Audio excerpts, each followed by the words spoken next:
Hi friends, ನಮಸ್ಕಾರ. ಇವತ್ತು ನಾವು ವೆಜ್ ಫ್ರೈಡ್ ರೈಸ್ ಮಾಡ್ತಿದ್ದೇವೆ. ಸಿಂಪಲಾಗಿ ಮಾಡ್ತಾಯಿದ್ದೇವೆ.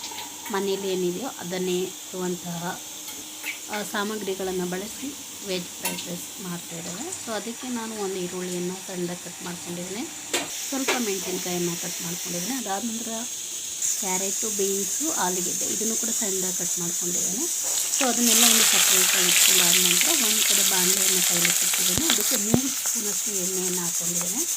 ಸೊ ಅದಾದ ನಂತರ ನೀವು ನೋಡ್ತಾ ಇರ್ಬೋದು, ಮೆಣಸಿನ್ಕಾಯಿ, ಈರುಳ್ಳಿ ಇಷ್ಟನ್ನು ಚೆನ್ನಾಗಿ ಫ್ರೈ ಮಾಡ್ಕೊಳ್ತಾ ಇದ್ದೇನೆ. ಸೊ ಇದು ಫ್ರೈ ಆದ ನಂತರ ಏನು ಕಟ್ ಮಾಡಿ ಇಟ್ಟಿದ್ವಲ್ಲ ತರಕಾರಿ, ಸೊ ಅದನ್ನು ಕೂಡ ಇದರ ಜೊತೆಗೇ ಮಿಕ್ಸ್ ಮಾಡ್ಕೊಳ್ಬೇಕು. ಇದು ಯಾವುದೇ ರೀತಿ ನೀರು ಕೂಡ ಆ್ಯಡ್ ಮಾಡೋಂಗಿಲ್ಲ, ಹಾಗೆಯೇ ಫ್ರೈ ಮಾಡ್ಕೊಳ್ತಾ ಬರಬೇಕು. ಸೊ ಈ ರೀತಿ ಫ್ರೈ ಮಾಡ್ತಾ ಬರ್ತಾಯಿದ್ರೆ ಅದರ ಕಲರ್ ಬಿಡೋವರೆಗೂ ಚೆನ್ನಾಗಿ ಫ್ರೈ ಮಾಡ್ಕೊಳ್ಬೇಕು. ಸೊ ಹಾಗಾದರೆ ಅಷ್ಟೇ ವೆಜ್ ಫ್ರೈಡ್ ರೈಸ್ ತುಂಬ ಟೇಸ್ಟಿಯಾಗಿರುತ್ತೆ, ಸಿಂಪಲ್ಲಾಗಿರುತ್ತೆ. ಸೊ ಅದಕ್ಕೆ ನಾನು ಇನ್ನೊಂದೇನಂತ ಹೇಳಿದರೆ, ಮನೆಯಲ್ಲಿರುವಂಥ ಗರಂ ಮಸಾಲೆ ಪೌಡ್ರ್ ಆಗಿರ್ಬೋದು ಅಥವಾ ಹೊರಗಡೆಯಿಂದ ನೀವು ಮ್ಯಾಜಿಕ್ ಮಸಾಲ ಪೌಡ್ರು ಕೂಡ ಯೂಸ್ ಮಾಡ್ಕೋಬಹುದು. ಸೊ ನಾನು ಎರಡನ್ನೂ ಕೂಡ ಯೂಸ್ ಮಾಡ್ತಾಯಿದ್ದೇನೆ. ಈಗ ರುಚಿಗೆ ತಕ್ಕಷ್ಟು ಉಪ್ಪನ್ನು ಕೂಡ ಹಾಕಿದ್ದೇನೆ. ಸ್ವಲ್ಪ ಮನೆಯಲ್ಲೇ ಇರುವಂಥ ಪೌಡರ್, ಒಂದು ಚಿಟಿಕೆ ಅರಿಶಿನ ಪುಡಿ, ಅದನ್ನು ಕೂಡ ಮಿಕ್ಸ್ ಮಾಡ್ಕೊಂಡಿದ್ದೇನೆ. ಅದಾದ ನಂತರ ಸ್ವಲ್ಪ ಅಂದರೆ ಇದು ಮ್ಯಾಜಿಕ್ ಮಸಾಲ ಏನು ಹೇಳಿದ್ನಲ್ಲ, ಸೊ ಅದನ್ನು ಕೂಡ ಹಾಕ್ಕೊಳ್ಳೋಣ ಅದಕ್ಕೆ. ಸೊ ಅದು ಹಾಕೊಂಡ ನಂತರ ಚೆನ್ನಾಗಿ ಕಲರ್ ಕೂಡ ತುಂಬ ಚೆನ್ನಾಗಿರುತ್ತೆ ಮತ್ತು ಟೇಸ್ಟಿ ಕೂಡ ಇರುತ್ತೆ. ಸೊ ಅದಕ್ಕೋಸ್ಕರ ಅದನ್ನು ಹಾಕ್ಕೊಳ್ತಾ ಇದ್ದೇನೆ. ನೀವು ನೋಡ್ತಾ ಇರ್ಬೋದು, ಇದು ಒಂದು 2 ಸ್ಪೂನಷ್ಟು ಹಾಕ್ಕೊಳ್ತಾ ಇದ್ದೀನಿ. ಸೊ ಈ ರೀತಿ ಮಿಕ್ಸ್ ಮಾಡ್ಕೊಳ್ಬೇಕು. ಇದನ್ನು ಈ ರೀತಿಯಾಗಿ ಚೆನ್ನಾಗಿ ಮಿಕ್ಸ್ ಮಾಡಿ ಸಿಮ್ಮುರಿಯಲ್ಲೇ ಬಿಡಬೇಕು. ಸೊ ಈ ರೀತಿ ಸಿಮ್ಮುರಿಯಲ್ಲಿ ಫ್ರೈ ಮಾಡ್ಕೊಳ್ತಾ ಬರಬೇಕು.